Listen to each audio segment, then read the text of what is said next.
apa kabar? Semoga Anda dalam kondisi sehat karena kini saatnya Anda menyimak berita Sumut bersama saya Tetrika Putri. Sejumlah berita menarik akan kami sajikan untuk Anda. Berikut 3 berita utama hari ini. Warga di Deli Serdang memblokade jalan dengan cara menumpuk sampah di badan jalan. Polrestabes Medan menggelar reka ulang kasus penjualan barang curian sekaligus menutup lokasi penampung barang bekas. Rumah Hakim Waruwu alami kebakaran. Kebakaran terjadi sehari sebelum sidangkan kasus korupsi melibatkan Topan Ginting CS.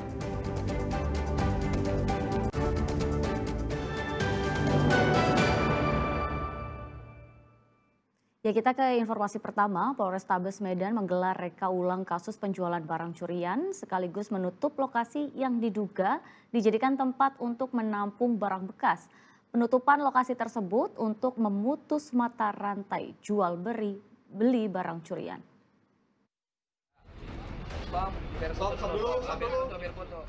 Reka ulang kasus pencurian digelar di sebuah tempat di Jalan Haji Hanif, Kecamatan Percut Seituan, Deli Serdang. Lokasi ini sengaja dijadikan tempat untuk reka ulang adegan, karena disinyalir menjadi tempat untuk menampung barang hasil curian yang dijual oleh para tersangka yang telah ditangkap oleh Polrestabes Medan. Adegan rekonstruksi diperankan oleh tersangka, mulai dari tersangka membawa barang hasil curian, lalu menjualnya dan menerima uang. Tak hanya besi dan tembaga, pemilik tempat ini juga menerima rangka motor curian yang sudah dipreteli oleh tersangka. Selain reka ulang, polisi turut menyegel lokasi usaha ini. Polisi sedang mengejar pemiliknya berinisial S yang berhasil kabur. Di tempat ini sudah sering kali dilakukan. Setidaknya ada 2 kasus yang kami ungkap dengan 8 tersangka, termasuk tersangka pencuriannya dan tersangka penadahnya atau penampungnya. Namun demikian, tersangka S masih dalam pengejaran yang merupakan yang paling bertanggung jawab terkait dengan lokasi ini.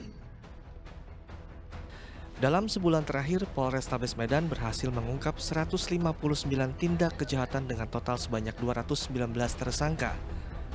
Dari ratusan tersangka, sebanyak 76 dinyatakan positif narkoba. Muhammad Hamdani melaporkan dari Deli Serdang. Ya, 1 dari 4 pelaku begal ditangkap tim Satreskrim Polres Pelabuhan Belawan, Kota Medan.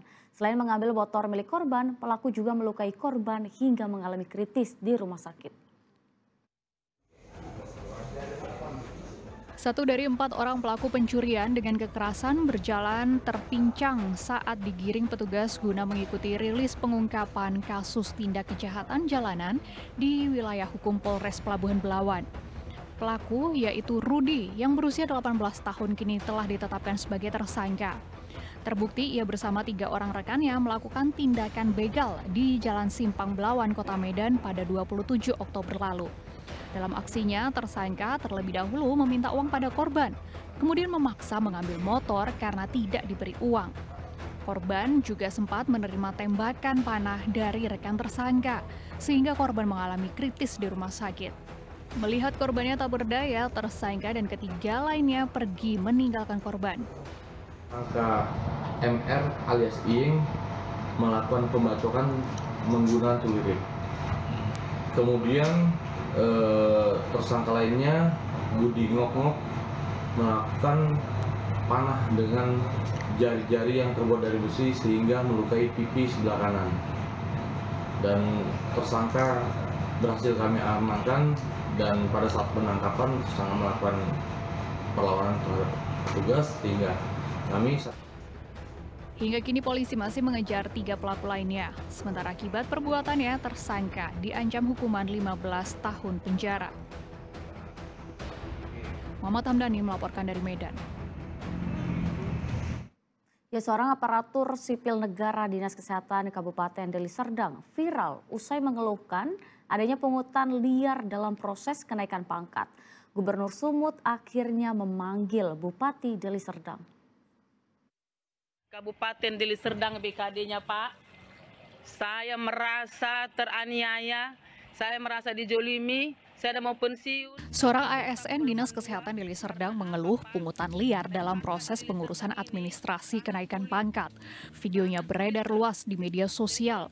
Farida Purba merupakan bidan yang bertugas di Puskesmas di Desa Bandar Halipah, Kecamatan Percut Setuan Deli Serdang.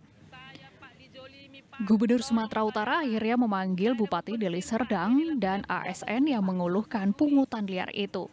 Pertemuan digelar di Aula Tengku Rizal Nurdin, Komplek Rumah Dinas Gubernur Sumatera Utara. Dalam pertemuan ini, Farida Purba menyatakan video yang disebarluaskan merupakan ekspresi ketidakpuasan menyusul hasil tidak lulus yang diperolehnya pada ujian penyesuaian kenaikan pangkat. Farida mengikuti ujian penyesuaian kenaikan pangkat untuk golongan dari pengatur yaitu 2C menjadi penata muda 3A menjelang masa pensiunnya. Namun Farida bersama 58 ASN lainnya dinyatakan tidak lulus melalui metode Computer Assisted Test atau CAT. Farida menyebut tidak terdapat pungutan liar saat ujian. Namun Farida mengaku dipersulit memasukkan berkas izin kuliah pada tahun 2019 karena tak membayar sebesar Rp300.000. Farida mengaku dipersulit memperoleh izin kuliah dan merembet ke masalah lainnya, yakni berkas sarjana yang harus melalui uji kompetensi. Bobi Nasution menyatakan video yang beredar itu telah menjadi perhatian Presiden dan telah mempertanyakan permasalahan itu melalui Kementerian Dalam Negeri. Untuk menyelesaikan persoalan ini dan alhamdulillah hari ini siang ini sudah selesai. Penyelesaiannya pertama sekali akan melakukan remedial Bupati ya, karena ini CAT jadi akan dilakukan. Tadi Pak Bupati menyampaikan 1 minggu lagi ya, 1 minggu lagi akan melaksanakan remedial. Jadi yang Bu Farida dan yang lain yang nggak lulus itu bisa mengikuti remedial, dan ini biasa dilakukan. Melalui pertemuan ini diperoleh kesepakatan penyelenggaraan remedial ujian dalam waktu dekat. Tutia Lewe Lubis melaporkan dari Palembang. Ya, kesal dengan sampah berserakan di dekat jalan permukiman, warga di Deli Serdang memblokade jalan dengan menumpuk sampah di badan jalan. Akibatnya, jalan alternatif 2 desa pun lumpuh total. Sejumlah warga Dusun 19 Desa Kolam Kabupaten Deli Serdang, Sumatera Utara memblokade jalan kolam belakang menggunakan tumpukan sampah. Akibatnya jalan alternatif yang menghubungkan Desa Kolam dengan Desa Bandar Setia hingga Selasa siang jadi terputus. Aksi dilakukan warga lantaran sudah kesal dengan ulah orang yang tidak bertanggung jawab yang membuang sampah di kawasan tersebut. Akibat sampah berserakan, timbul bau tak sedap yang tercium hingga ke permukiman. Warga pun mengkhawatirkan kesehatan mereka lantaran sampah itu rawan penyebaran penyakit. Ini nggak ada yang buang sini, kami dibakar sendiri, dibakarin buat lubang. Kalau udah penuh kami timbun, kan nanti buat lagi. Ini orang-orang datang, orang yang datang lewat dari sana naik kereta Mio, tinggal naruh buang aja. Nanti kami sering nangkap, tapi ya nggak ada jerahnya. Diduga pelaku pembuang sampah sembarangan itu berada dari luar dusun. Tidak adanya sanksi bagi pembuang sampah menyebabkan hal tersebut terus berulang. Nggak tahu kita siapa yang buang sampah di sini, tiba-tiba dibuang di tengah. Akhirnya masyarakat keberatan. Nah, daripada jatuh orang, akhirnya masyarakat menutup jalan ini sementara waktu. Warga berharap pemerintah Kabupaten Deli Serdang segera bertindak atas masalah tersebut. Muhammad Hamdani melaporkan dari Deli Serdang, Sumatera Utara.